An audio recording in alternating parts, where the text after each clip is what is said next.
மாவட்டத்தை பொறுத்த வரைக்கும் பார்த்தீங்கன்னா, முந்திரி விவசாயம் என்பது மிகவும் அதிகமாக இருந்து கொண்டிருக்கிறது.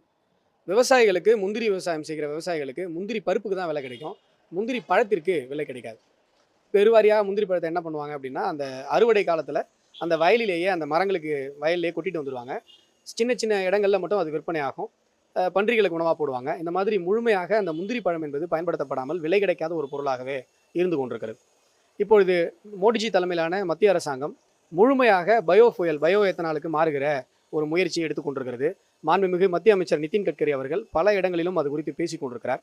விவசாயிகளிடமிருந்து வாங்கப்படுகிற விவசாய பொருட்கள் மூலமாக அதிலிருந்து பயோ புயலை தயாரிக்கிற, அதாவது பயோ எத்தனாலை தயாரிக்கிற நடைமுறை என்பது பாரத தேசம் பல நாடுகளுக்கும் ஒரு முன்னணியில் இருந்து கொண்டிருக்கிறது, முன்னோடியாக இருந்து கொண்டிருக்கிறது. இப்போ வந்து நாம பயன்படுத்துகிற எரிபொருளையே 10% பிளெண்டிங், அதாவது கலப்பது, இந்த பயோ எத்தனாலை கலப்பது என்பது நடந்து கொண்டிருக்கிறது. அதை 20% நம்ம வந்து முன்னோக்கி சென்று கொண்டிருக்கிறோம். அது எங்கேருந்து தயாரிக்கப்படுது அப்படின்னு பார்த்தா, அரிசி உமி, கோதுமை உமி, கரும்பு, மொலாசிஸ் ஃபெர்மெண்டேஷன் ப்ராசஸ் சொல்லுவோம். கரும்பு ஆலைகள்லேருந்து எடுத்துகிட்டு போய் அந்த பயோஃபுயலை தயாரிப்பாங்க. இது மாதிரியான விவசாய பொருட்கள் மூலமாக செய்யப்பட்டு கொண்டிருக்கிறது. இப்போது முந்திரி விவசாயத்தில் வீணாக போகிற அந்த முந்திரி பழம் இருக்கு இல்லையா, அதை வைத்தும் இந்த பயோ எத்தனாலை தயாரிக்க முடியும்.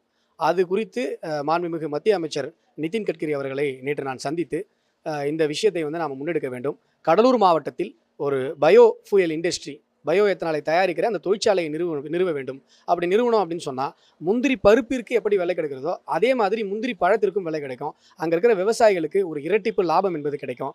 அது மட்டும் இல்லாமல் அங்கே இருக்கிற விவசாயிகளுடைய வாழ்வாதாரம், அந்த கடலூர் மாவட்டத்தினுடைய பொருளாதாரம் என்பது இப்பொழுது இருப்பதை விட 3 மடங்கு உயரும் அப்படிங்கிறத நாம் வந்து எடுத்து சொல்லியிருக்கேன்.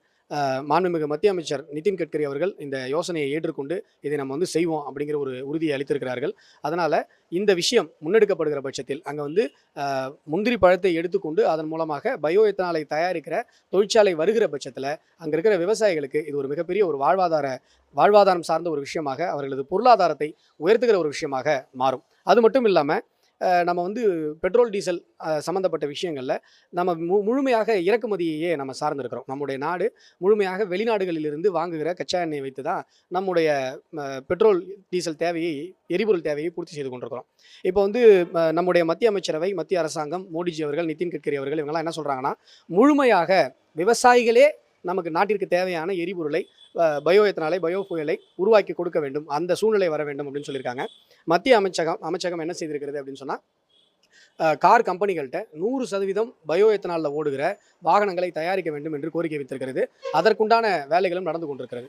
அதனால் விவசாயிகளே தயாரிக்கும் போது விவசாயிகள் எரிபொருள் உற்பத்தியாளர்களாக மாறுவாங்க, அவங்களுக்கு ஒரு லாபம் கிடைக்கும். அது மட்டும் இல்லாமல் நம்முடைய தேசம் இந்த எரிபொருளை வாங்குறதுக்கு வெளிநாடுகளில் செலவு பண்ணுறாங்க இல்லையா, கிட்டத்தட்ட வருடத்திற்கு 2.5 லட்சம் கோடியிலிருந்து 3 லட்சம் கோடி வரை நம்ம வெளிநாடுகளிலிருந்து கச்சா எண்ணெய் வாங்குவதற்கு மட்டுமே செலவு செய்து கொண்டிருக்கிறோம். அந்த பணம் மீறும். அந்த பணத்தை நம்ம வளர்ச்சி திட்டங்களுக்கு, நம்ம வந்து நாட்டு மக்களுக்கு, நம்முடைய நாட்டிற்கு செலவு செய்ய முடியும். கடலூர் மாவட்ட விவசாயிகளுக்கு பெரும் பயனை அளிக்கக்கூடிய, கடலூர் மாவட்டம் மட்டுமல்லாமல் தமிழகம் முழுவதும் இருக்கிற முந்திரி விவசாயிகளுக்கு அந்த முந்திரி பழத்தின் மூலமாகவும் ஒரு லாபம் கிடைக்க வைக்கக்கூடிய இந்த சிறப்பான ஒரு திட்டத்தை பாரதிய ஜனதா கட்சி மிகவும் சிறப்பாக முன்னெடுத்து அந்த மக்களினுடைய வாழ்வாதாரத்தை காப்பாற்ற வேண்டும் என்பதில், அந்த வாழ்வாதாரத்தை மேம்படுத்த வேண்டும் என்பதில், அவர்களது பொருளாதாரத்தை உயர்த்த வேண்டும் என்பதில் மிகவும் உறுதியாக இருக்கிறோம். நன்றி.